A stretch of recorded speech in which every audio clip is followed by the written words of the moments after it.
Right, round two. Kill him. You nervous? A little bit, yeah. Oh yeah. Obviously I've done like a load of these, but it's just because there's like cameras and I'm just a freak. Do you know what I mean? I get like a bit socially awkward. I think more with this, it's because you've got to talk about yourself a little bit more, haven't you? Yeah, that's a big part of it. You've done it. It's always interviewing somebody else, and it's always been about your one topic with your music, isn't it? Yeah. I think doing that doc I did recently, I learned, like, obviously there's like cameras on me and I'm expected to like speak about my life or whatever. That like sort of normalized it for me a little bit because there's cameras on you just for so long. So I'm getting better at it, but it is a bit nerve-wracking. Yeah, it was for me when I first started. Even now, like you watch yourself back in the camera, and you think, "Fuck it, no." Do you freak out during editing when you like? I hate it. Yeah, it's horrible, isn't it? It's good though. I'm getting more and more used to it. Like when I first started, I'd always sit a certain way. Do you know what I mean? And then like now, it's just whatever. Mr. Relaxed. Yeah, cool, man. Like a professional media star. So we'll start off with the music. Yeah, man. So you're going to Spain next week? Yeah, Saturday. Yeah, for I think 7 days a week. Yeah. Have you started doing that? What you said about the what's his name, Liam, Mr. Gallagher? Have you started doing any of that writing? We've been, me and the guy we've had a few writing sessions and that, but it's just the guy I'm writing with, he's busy, I'm busy, so it's just like we try and fit it in whenever. Obviously he lives in London, I live in Wales, so it's like it's kind of just finding the time to do it, but we still chat about other projects and stuff like that, so it's just we'll finish them when time allows. Do you know what I mean? How did Spain come about? How did all that start? So obviously when I was in my early 20s, I was gigging in that. I had a MySpace page, which is showing my age, right? Bebo. Yeah, hit me up on Bebo. I had a MySpace page with some of my tunes on that I'd recorded in my mum's shed in Bagel, and I started picking up some fans all around the country and stuff, like when I was still playing like open mics in Bagel and stuff when I was dead young. And this guy had heard my tunes, like he was a promoter from Scotland, just outside of Edinburgh, and he just said, "I really like your tunes. Are you gigging and stuff?" I said, "Yeah, I'm gigging in my local pub." He said, "Oh, you should come to Scotland. I'll get you train up and put you up in a hotel and all this stuff." And I'd never had that before. So he just booked all of my Scottish dates from then on, basically, nearly everyone I did. And then as he grew as a promoter, he started booking bigger bands and I'd get support slots with them. And, you know, that was... Is that around the time where you got picked up by Pete Doherty? Yes, yeah, when I was like, I must have been like 18 or something like that. You went to Austria, wasn't it? Yeah, I went over Europe, did Europe cool. and that, yeah. But yeah, so it was around that time, and he just was doing more and more stuff in the industry. And then fast forward 15 years, one of the artists that he ended up working with, Kyle from The View, them two had been doing stuff together for years, and Kyle had been at a few songwriting camps himself and stuff. And they basically birthed this idea to set up a songwriting retreat in Spain, you know, where you can go and kick back and just be fed and watered and just focus on being creative in a beautiful setting, you know. And I was just watching it all unfold on Instagram. I was just seeing what they were doing, putting pictures up of them working in the villa and doing all this cool stuff.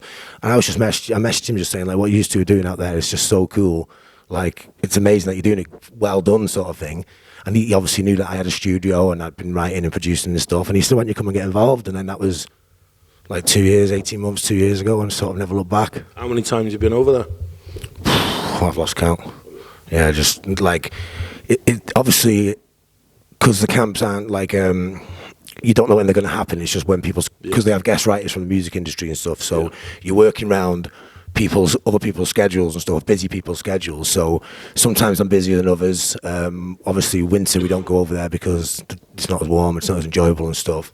So yeah, it varies really, but yeah, it's just like, it's changed my life honestly, because it puts me like, I'm just a lad from fucking nowhere, North Wales, do you know what I mean? It puts me in the room with like bands that I'd sort of been influenced by when I was doing music and stuff. So it's fucking great, man. That's good. That's what I was going to say next. Who's the best? Who's your favourite? Who's your favourite band that you've worked with, or favourite person, or what? There's a band called the Mystery Jets. I was never a Mystery Jets fan growing up. I sort of never really got into them. But when I worked with him over in Spain, like Blaine, that was just like it was just so fun. We just clicked, you know. And it was like, and we've since been working on stuff together since and stuff like that. But everyone that I meet, really, I sort of get different things from. You know, you're always learning, especially like with stuff like songwriting stuff. You're always learning. So everybody you meet has got a different way of doing it, a different way with words, a different way with the music they put together. And it's just, for me, it's like absorbing. You absorb different things from different people in all fields, I think. Do you think that music is your crutch with your mental health issues? Well, it's always like. I see a lot of people, they'll use the gym as a mental health issues, or they'll use, I don't know, going to the pub or drug abuse. But I think that's like, when you're sad, doing things that make you happy is good for you. I think that music and gym is just one thing of that, you know. So, but for me, I think with music and like any creativity really, it's like, if you've been through a shit time, like often the reflecting on that time and processing it, you channel that through your art, do you know what I mean? And I think, it's a cliche, but I think that can be healing sometimes. Like, you know, if you've been through a bad breakup or unrequited love, or these universal things that bother us all, like, expressing that through your art can like sometimes make that stuff easy to deal with, because you've thought about it a lot, you've processed it, do you know what I mean? Yeah, I think,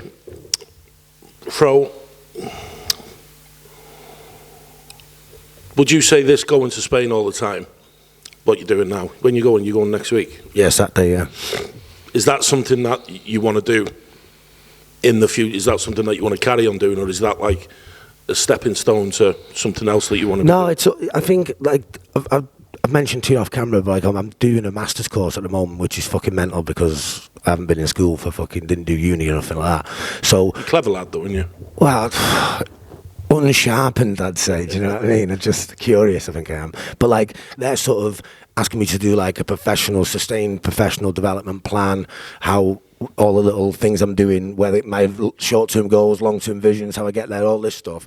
And I think they're a bit perplexed with how varied what I'm doing is. Like, obviously I'm making fucking documentaries with the BBC, Welsh Government, all these mad people, like the music stuff over in Spain, and working with like fucking super influential bands and stuff, artists and stuff like that, which is then leading me to some of the records that I'm making with other people to get noticed in the industry. So like, it's all the same thing to me. Like, everything that I do is just like creativity focused, do you know what I mean? So it's all just, I got one job, and that's like creativity related, do you know what I mean? And I was going to say then, do you think that it's too much all in one hit, or do you enjoy the madness of it?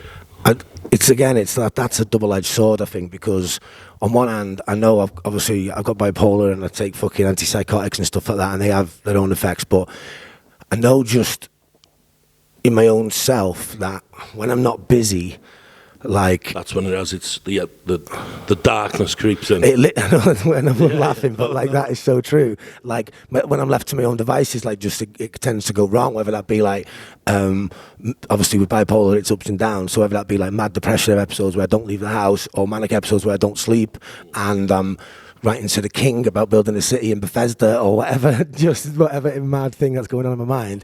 Like, I find that keeping a bit of a rigid structure, I live out my calendar and my Google Tasks and stuff, that helps me. Like, long-term permanent things go in the calendar. Google Tasks are things that I can do while other things are being done or whatever. So I outsource a lot of like my memory and processing to like software, do you know what I mean? But none of it feels like everything I'm doing. I mean, it's still the telly stuff, still fucking really, really early days, but like, I'm meeting cool people, and there's talk of next projects and stuff like that. So it's all really cool, but that's just being creative and having fun. Like, Spain is, you work with a lot of new people and you're doing long hours and stuff like that. So obviously that's taxing, but it's just writing songs, which I love doing, you know. So like, everything that I'm doing, the uni stuff, obviously doing a master's is fucking difficult, but I really enjoy what I'm doing, and I really enjoy learning. So that doesn't really feel like a stressful external thing. If you weren't doing none of that, what do you think you would be doing?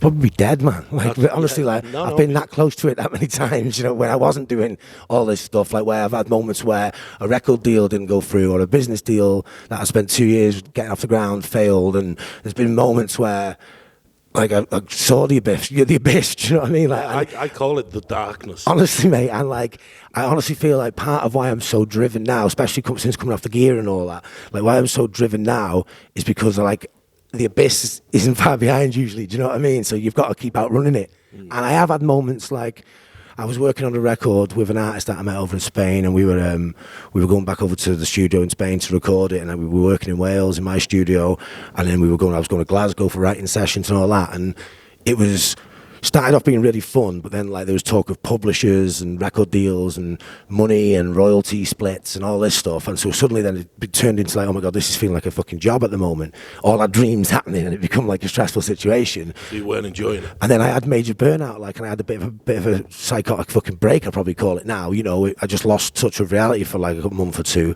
and I had a med review with my doctors and got an extenuating circumstances thing for university for missing deadlines and stuff like that, which was fucking mad stressful. But since then I've learned how to delegate my time better, how to also, it's not just me working on this stuff now, there's teams of people. I've got a game design team who are building some stuff for a mixed media project we've got coming out. I've got some like a couple of patent holders helping me out developing some products in the music industry, so I'm delegating stuff out which I've never did before. I was a control freak, you know what I mean? And I think by delegating and utilising like productivity apps, I'm sort of keeping the abyss at bay, do you know what I mean? And I think because it's always been a hobby, isn't it? Yeah. When you were younger, it was always a hobby, whereas stuff for me, you know, in the past, it was always like football or going to the gym or just something like that. I had a hobby. This was never my hobby.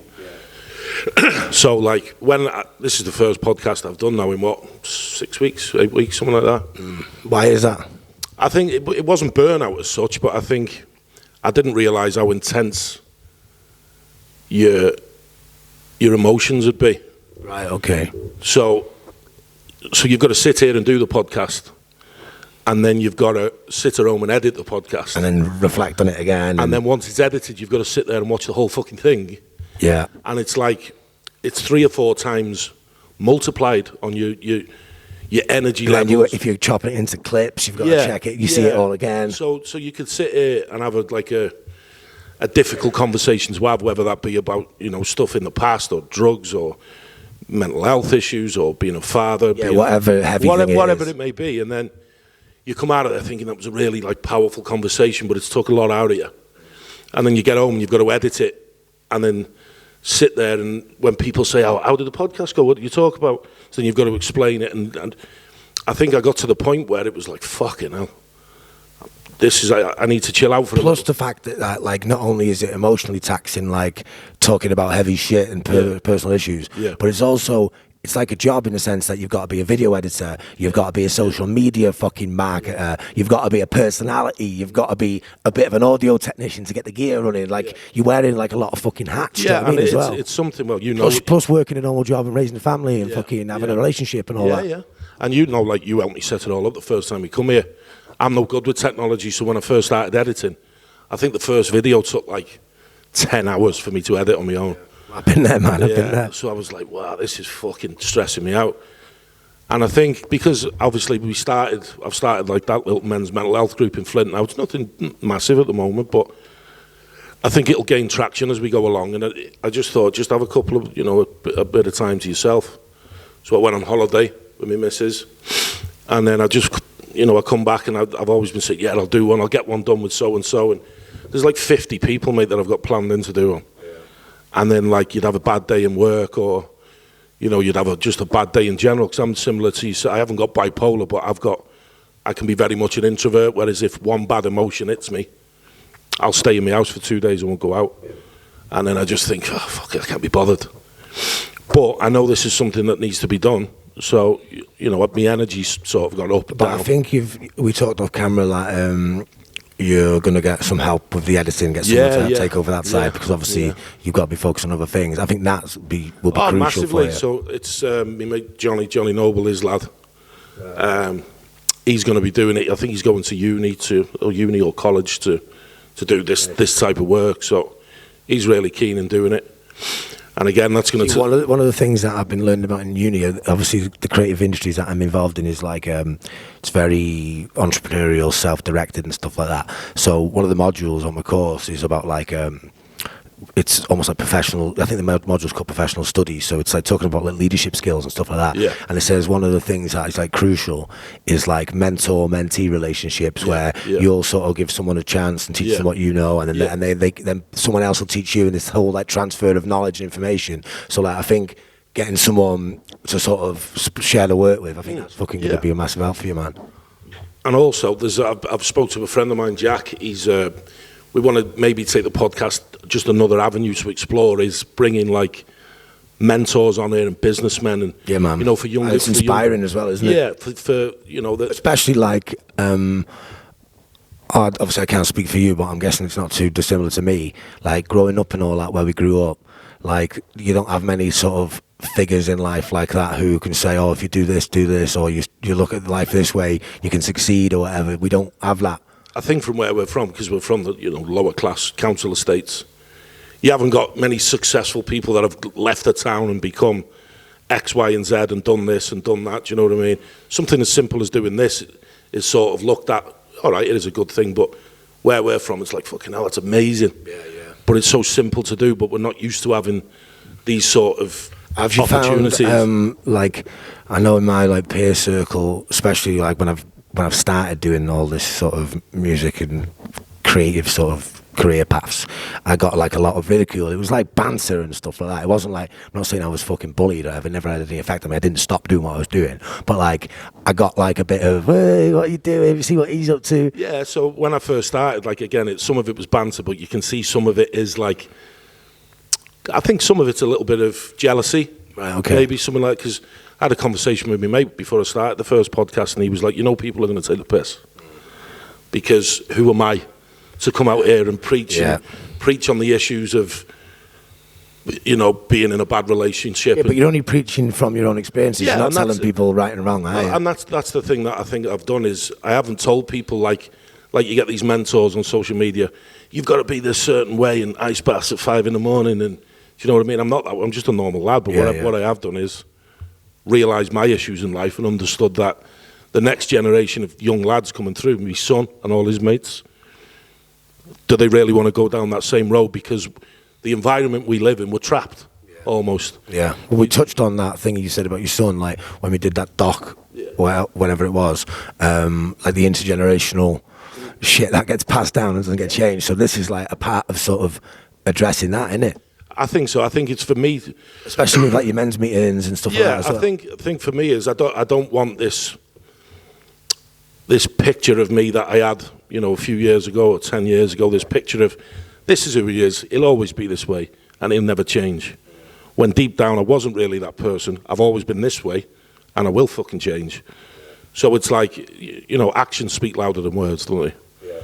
And again, I'm not perfect. I've still got a long way to go in what I'm doing, but you know, if my kids can look at this when they're a little bit older and go, bloody hell, you know, he's done a lot for us, X, Y, and Z, then maybe they can take something like this on more. Yeah.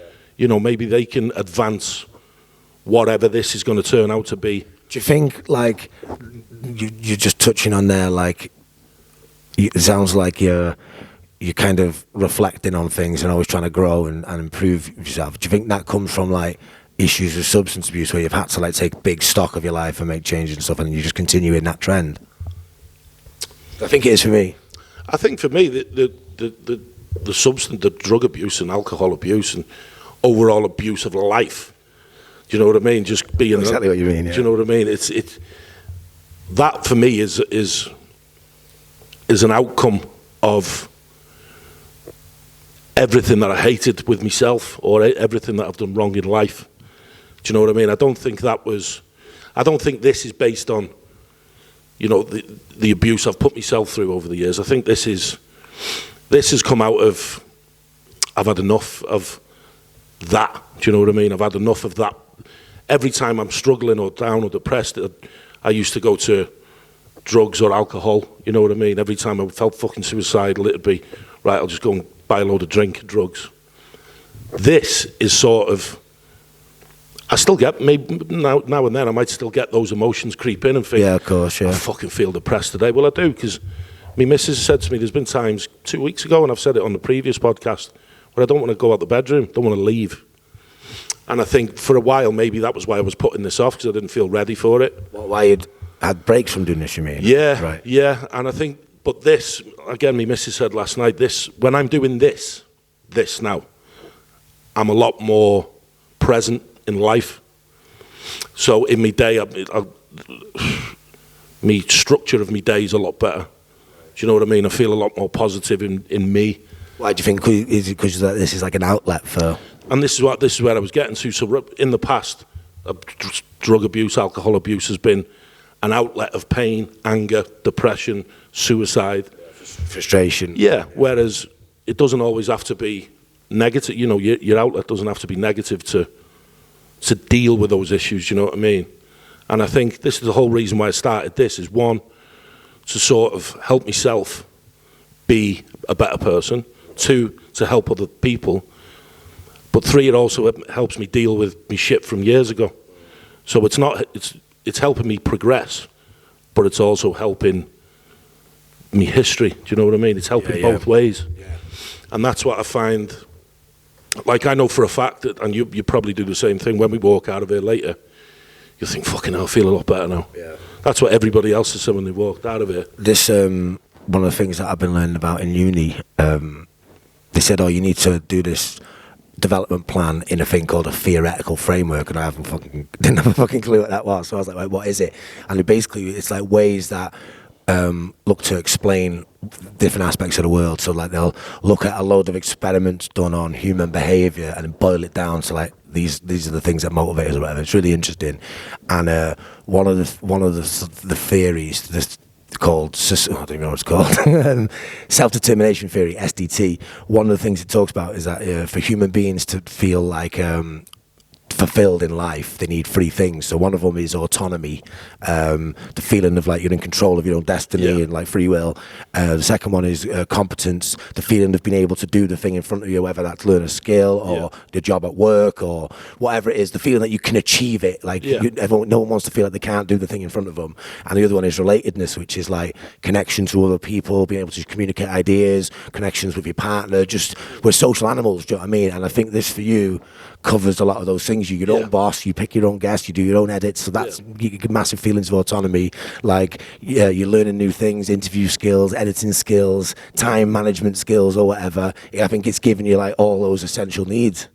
I definitely think that third one, the relatableness, I think again, for a long time I felt, and I've said this to Dan when he was on here, I felt like I became a different person to satisfy the needs of society, if you'd like. You know, doing things that I would never really want to do, as in act in a certain way. Do you mean, are you talking about society as a whole, or like more like our society? Our society. Your peer groups and all that. Peer pressure, the wolf pack mentality and all that stuff. I'd done a lot of that over the years, whereas now I feel like, I don't know, it's only over the last 2 years where I've felt like I've become my own person. I feel exactly the same, man. Since like 3-4 years ago, coming off the gear, getting medicated for the fucking bipolar, like I just feel like I'm becoming like getting a second chance, becoming the person that I fucking should have been if I hadn't been a raging lunatic from my 20s. Do you know what I mean? So I feel like massively. But one thing I have learned is, mate, we don't have to beat ourselves up no more. One thing I don't do anymore is I don't beat myself up for the shit that I've done in the past. It is what it is. Life ain't perfect. Yeah, but is that a cop out though? No, I think I've just come to terms with it and accepted what I've done. And I think, you know, how long do I beat myself up for? 2 years, 3 years, 4 years? But I think that's only, you've still got to make either amends to the people you've hurt or so you don't do that thing again. Do you know what I mean? But and this is partly part of that reason. I've understood, and again, me and my missus had loads of chats about it, you know, some of the stuff that I've done in the past. And she said, you know, how do I know you're not going to go back to being that person? Well, I hurt myself, I hurt a lot of people around me, so why would I? Again, it's about being relatable. It's about understanding that. I definitely don't think it's a cop-out. It's like, I know what I've done wrong. I know the things that I've done wrong in life, so why do I need to... Put it this way, you fail a maths test when you're a kid. You don't see your ass with it 10 years later. No. You learn on that. You learn on, shit, I did this wrong. Yeah, but anything in life, you know, we're learning till the day that we die. Yeah. Do you know what I mean? And I think, well, you see me when I live with my dad, you know, I fucking beat myself up day in, day out. So I think you don't deserve to do that to yourself no more. And I suppose, like, if you're always dwelling in, like, your darkest moments, you struggle to grow, don't you? Yeah. And I think I seen something the other day that even talking about a lot of your issues, I think it was on the Joe Rogan podcast, there was a lady on there, a doctor of some sort, and she said, even constantly having the same conversation about the same issue in your life, you never overcome it. Right. So whereas I think a couple of the podcasts that I first started with, I was always talking about, and again, it's to be relatable, talking about certain scenarios in my life. Right. But then I'd walk out of here and 2 days later, you're like, fuck it now. I feel like shit. So what I'm trying to do now is I'll try and take a different direction with it and still sort of be relatable to the conversation with the stuff that I've done. But don't necessarily have to go into great detail with everything that I've done. I don't have to explain, you know, the ins and outs of my arsehole to everybody. Do you know what I mean? You know, To put it poetically. yeah. But that's the way I think. That's the way the growth is going to keep coming for me. I think if I keep on talking about the shit that I've done in the past, everybody knows what I've done, and I don't care. I don't need to prove myself to anybody. Do you know, I've proved to me. I've proved to me that. I can see that just in your day-to-day how you fucking are, man. I saw you when you were living in your dad's. Yeah. Do you know what I mean? Yeah, crying in bed all day. Do you know what I mean? Yeah, it's not good, man. No, it's not. But I think, you know, that with this, what I'm doing, me and my missus, the life that I've got, my kids, I went through a stage of not seeing my lad for a little bit, which I've said in the past, because he's 16 now. You know, he went to prom last week when we went and bought his suit. He went out and got, you know, bladdered with his mates after it, even though he's only 16, but we all do it. And he sent me a dead nice message the day after. It was only simple. I love your dad, you know, blah, blah, blah. And it was emotional, man. Yeah, nice. And that's all I needed to hear, to know that you're doing the right things. Yeah, Do you know what I mean? Something as simple as that. To me, that's like you're doing the right things. You're not still constantly proving people right. Yeah. Do you know what I mean? I'm proving everybody wrong. And that's a fucking big driver, like all the shit that I've been doing lately, you know, just all the mad stuff. Like I'm still sort of driven by like the urge to prove fucking laws wrong, you know, my stepdad. I'm driven. I'm fucking 34 or whatever, and like I'm still driven by like the urge to prove people wrong. So that's powerful as fuck. Technical hitches, Jesus Christ. This is why you need them, like, you know, like the stands, you're not always holding them. So stay out, mate. Yeah. The audio engineer. Right, I think we'll run out of time for that anyway, so we'll go and have a quick brew and then we'll come back and we'll talk about the documentary. Yeah, cool. That we Sounds were both good. involved in. Yeah, man. Sounds Cool. good.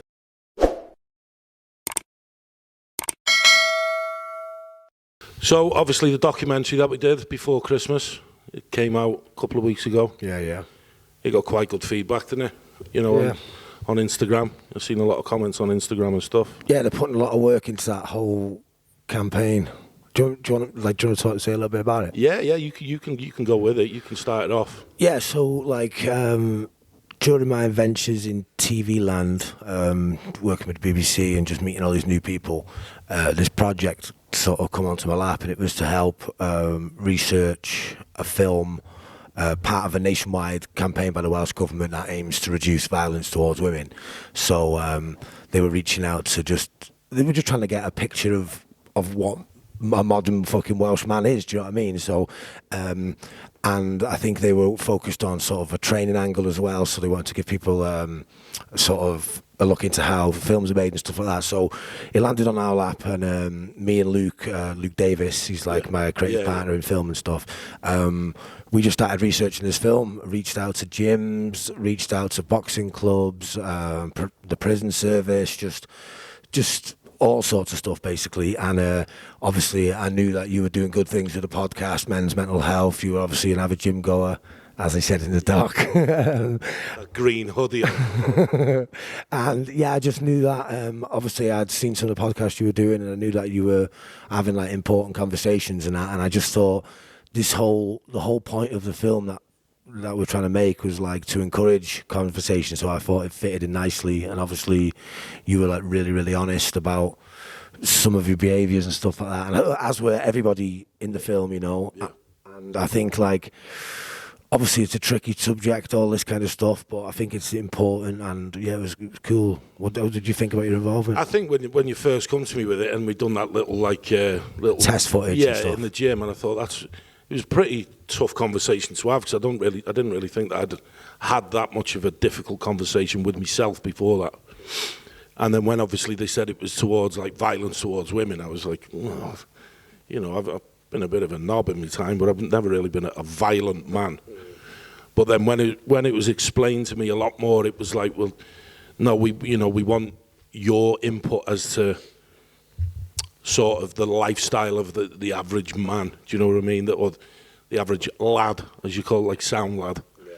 You know, for those who wonder what the hell we're talking about. The documentary's called Sound Lad. Yeah, and the platform is called Sound Cymru. Yeah, and I think for me it was like when it was explained to me in a bit more depth of like, you know, we just want young men to listen to sort of a little bit of an older generation as to, you know, if you live a certain lifestyle or if you live a certain way, you know, there's nothing ever going to be positive come out of that for you, for your partner, for your children. Like I said on there, you know, my children got to see a lot of stuff that they shouldn't have, the same as all around Britain, all around the world. You know, there's a lot of children that grow up, you know, with a lot of traumatic experiences, and in the end, you grow up and become an adult, and if you haven't overcome those traumas, you know, you grow. Yeah, you embody them, don't you? They grow with you. So every decision that you make subconsciously, it's, you know, it's not really 100% you making that decision. You're making it. Yeah, you're a product of your experiences, aren't you? You know, you're making a decision with a lot of emotion involved.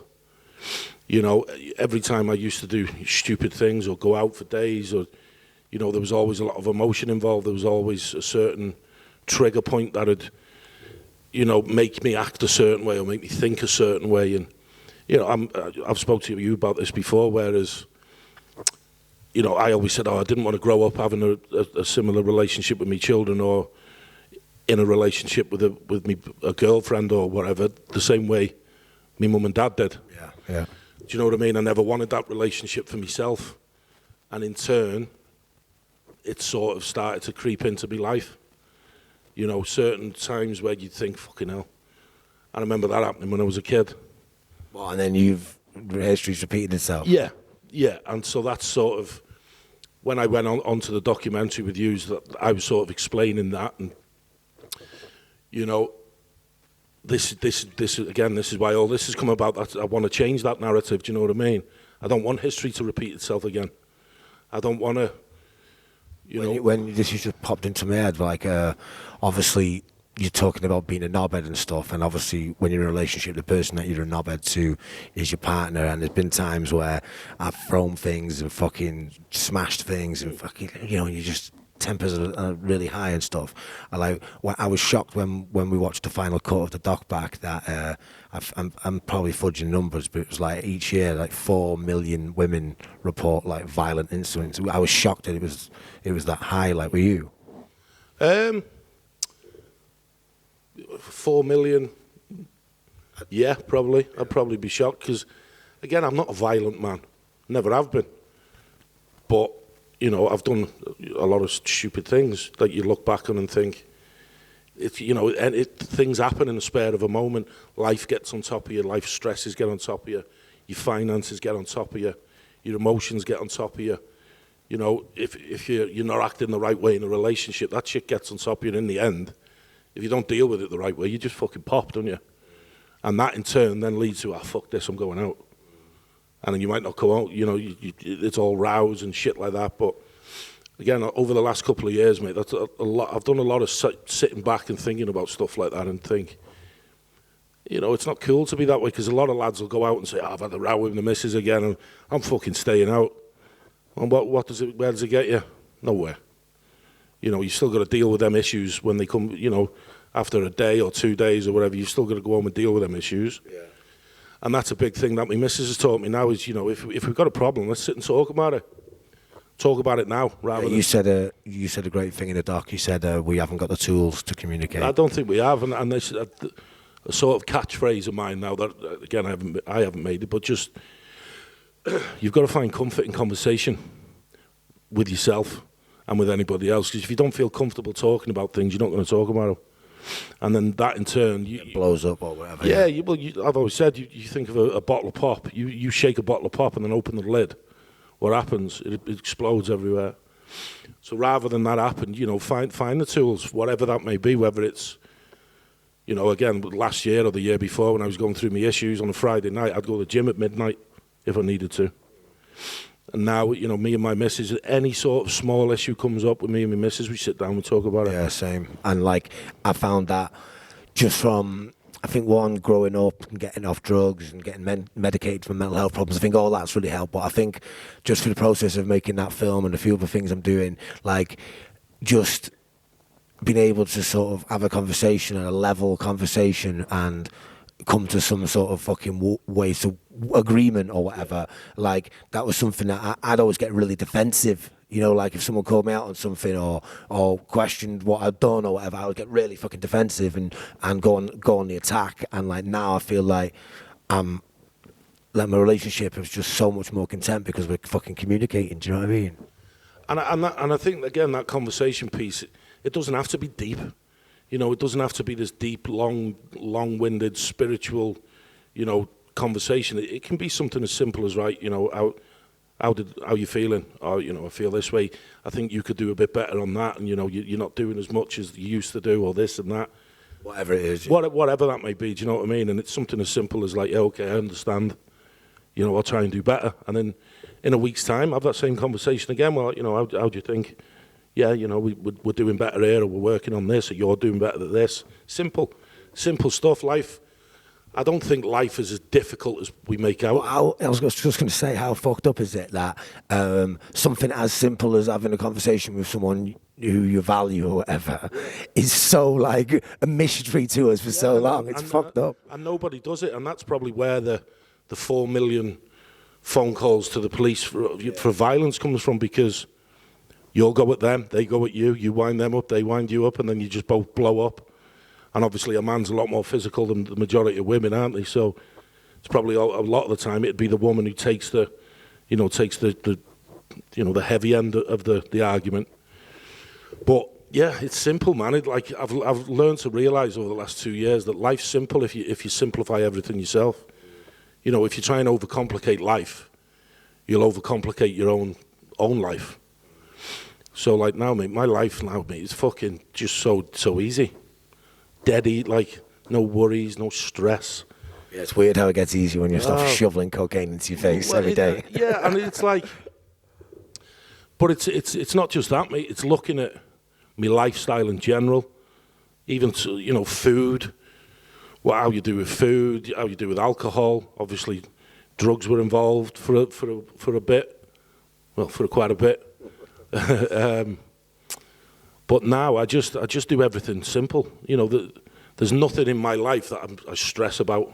Yeah. You know, I've told you I'm getting made redundant in my job. So be it. You know, I've been through far worse shit in life to be worried about being made redundant in a job. Don't get me wrong, it's a good job.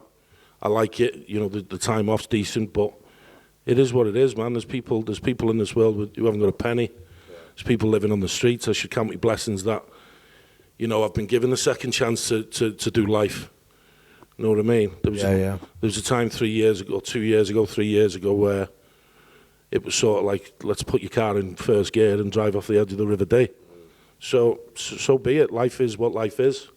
And for me at the moment, life's good, and that's why I feel like I've got the ability now to go on a documentary. Do you know what I mean? Yeah, and be fucking open about things. Yeah, and like, you know, I'm just a normal lad from Flint, and the feedback that I've got from that documentary, like you said when you went down there, the first video they put out was me. Yeah. Do you know what I mean? Out of all the people, the big man. Yeah, out of all the people that spoke on that documentary, I was the first. When I see my video, I was like, fucking hell, freaking out. Yeah, I was weird, man, because like people that I don't know writing on it like this is empowering. These words are empowering. I'm like, yeah, it's scary, isn't it? Yeah, and I was like, bloody hell, because I'm just me.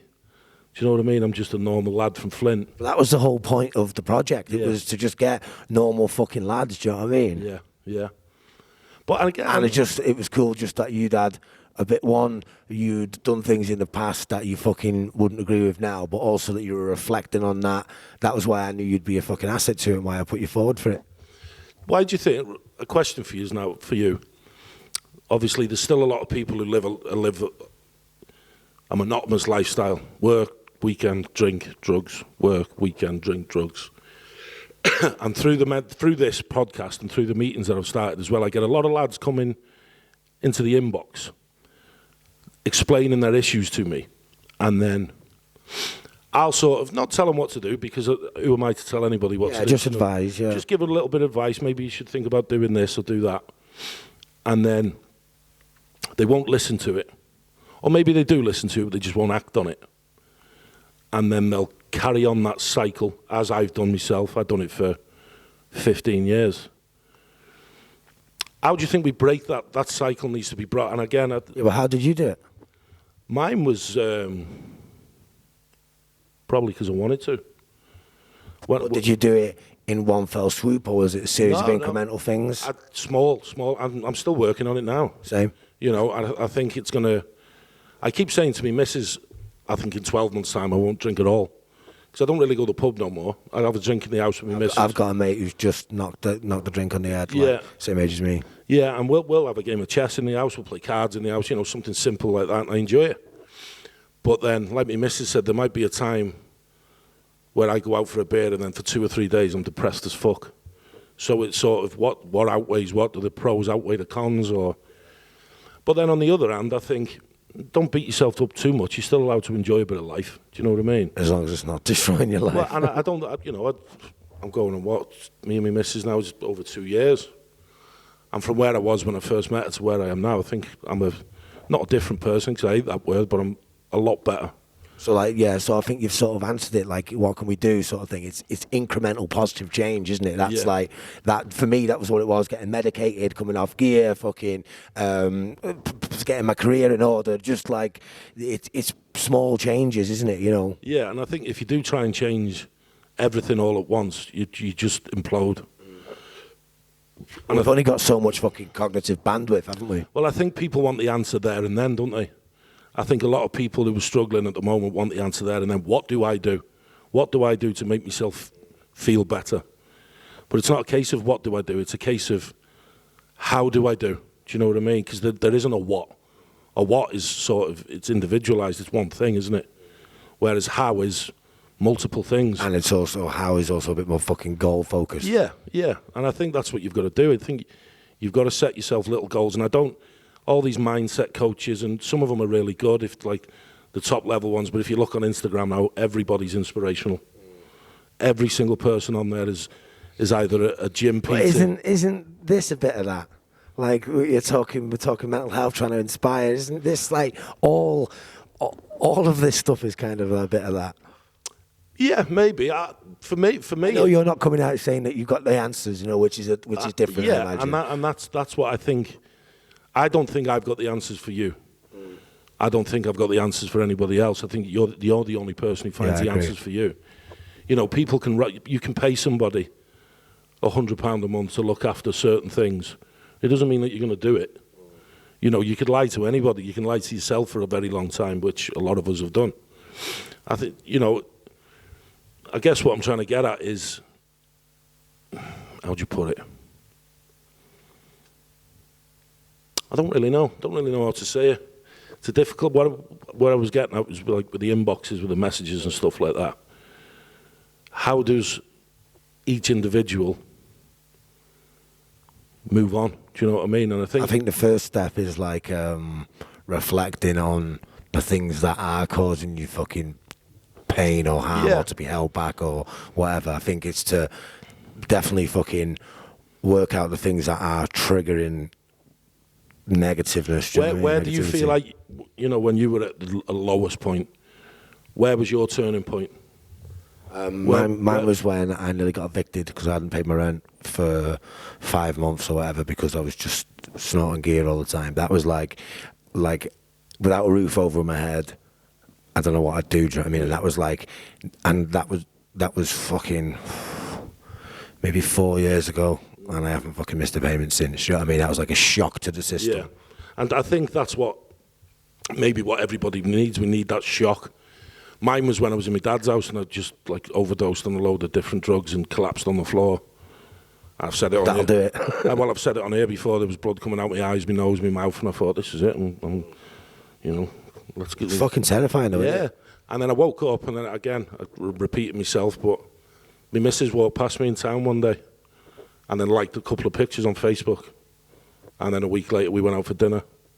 And the rest is history. And it's weird because like that was the first time where I wasn't looking for anything. Do you know what I mean? I wasn't looking to even improve myself, but it just happened like subconsciously. But yeah, Right person, right time. yeah, definitely. But yeah, I think the shock, maybe the shock factor of... Well, like, what you've just basically described is a fucking near-death experience, and if that doesn't fucking motivate you to get your ass in gear, nothing will It's it? definitely a near-death experience. I thought I was going to die, mate. Yeah. I Mate, I've been there with fucking cocaine, man. Like, I've been there with it back in my darkest fucking points, you know, where you think, the heart fucking, see the heart in the chest pounding, out, left arm, like, fucking, I thought and this is the end, but I did that 100 times before I realised to stop, do you know what I mean? Yeah, but yeah, it's a mad one. Crazy life. Crazy life. It's mad how a lot of people, we all, like, I met a guy last night, me and my missus went down, where is it, the other side of Towing. Can't remember, the other side of Towing on a beach. And this guy was walking around with his dog, and me and my missus sat there waiting for the sunset to come down. Very romantic. Very romantic. And his dog like started playing with my dog, and he's a lad from Liverpool. And he's like, "Hi mate, okay?" We just started talking, and basically had like a 15-minute conversation on mental health and women and relationships and drug abuse and fixing it all, sorting it all out. And I started laughing. I said, "It's funny how like every single random lad that I meet my age has all got the same conversation to be had." Do you know what I mean? We went to York a couple of months ago, and there was a guy like selling bands in the town. You know, the little rubber bands to go around your wrist for like a men's mental health charity. So I got talking. My missus said, "You fucking talk to anybody." I said, "All right, mate. What are these for?" Like, he said, "Oh, my head went to come." Do you want to come and do a podcast? That's what I said to him in the end. I said to him in the end because same conversation. He's like, "Yeah, I got kicked out of my house, lost my relationship, turned to drug abuse, living on the streets, and now I've realised me. You know, he's similar age to me again. I've realised my issues, and now I'm trying to help people." I'm like, isn't it mad how pretty much every lad that I've spoke to just under the age of 40 has all acted a certain way, but you know, the guy on the beach talking about how he'd had a DMT trip and you know, and it had brought him out of and spiritual, and he's dead spiritual and loving life and dead happy, and it's like, it's mad, mate. It's mad how I found a weird commonality when I first decided to come off the coke, like, and obviously I would talk to like my friends and sort of acquaintances about it and stuff, and I found that like I was shocked that when I said, "Oh, you know, I would do mad shit. I would be sat up for 16 hours with 100 Pornhub tabs open, just being like a maniac," which sounds like trying to get to the promised land. Yeah, and that sounds like a really hyper unique thing to me. And when I would talk about like cocaine addiction and all that to my mates, they'd be like, "Fucking, I do that all the time." And it's like everyone's going through the same shit. Everyone wants to get off it. The first meeting I went to with a man-to-man group, I walked in there thinking, bloody hell, I don't really want to start like, what if these people don't understand? You know what I mean? And I went in there and I was like, yeah, you know, I've been struggling and nearly lost my job and struggling with drug addiction at the moment in time. And the same as that, like, there was lads like, yeah, that's just a normal Friday night for us. And you're like, fuck it, everybody. Yeah. So again, with the man-to-man, they were talking about like porn abstinence. Okay. You know, basically what the group does is they try and keep themselves present with pretty much everything. Right, okay. Keeping on top of the gym, the work lifestyle, being present in your relationship and understanding that you've got to give X amount of time to your relationship. Yeah. You know, porn, stuff like that, talking about that. It's like, mate, you think it's you. Yeah. You see them, mate, that's like empowering to know that you're not fucking unique in all this stuff, you know, when you go to a meeting like that. Do you know what the empowering part of it is, mate, is when you think that you're the worst in the world and nobody understands what you're going through. And then you'll sit there and listen to other lads talk. And you think, well, I can help him. I've been there and done it. Is different to mine, obviously. His journey's different to mine, but I feel like I've got the history or the knowledge now to go, do you know what, mate, I can help you, you know, try and do this, or how do you feel, you know, what's causing this, blah, blah, blah. That was the powerful thing for me, because I thought I'd go in there and I'd be sort of like in the minority, you know, you haven't really got much to input. And then when you walk out of there, you think, fucking hell, I just helped two lads there. Yeah, yeah. Do you know what I mean? And you realise, again, finding comfort in that conversation is powerful, powerful stuff. Yeah. But yeah. I wouldn't mind going to that Is it Andy's Man Club in Deeside College every Monday? Is it in Deeside College? I think it's in Deeside College. Like, obviously, my life's massively improved in the last 4 years, but like, still got issues. Like, still fucking, if I'm in a shit situation or I'm feeling depressed, whatever, like cocaine comes into my mind, and I'm always fighting that. You know, like, so there's still things that I think I could benefit by talking about someone. I could get a lot out of it. You know, but it's just finding the time, man. I've reached out to the Andy's Man Club trying to get him on here. Oh, great! Yeah, that's cool. There's a lad from Wrexham, Dan Rowe, I think his name is. We just again finding the time to get him on here, but he said he's willing to do it. But yeah, I'd come with you to that one in Deeside. Let's do it. I didn't realise free. Yeah, I didn't realise where it was or when it was on, but it'd be good to go there and sit with them and have a chat and see if any of them are willing to come on. There's here. a couple of people in like my friends circle and that would be up for going as well. Like, so I'd be well up for that. We'll have to fucking definitely. do it.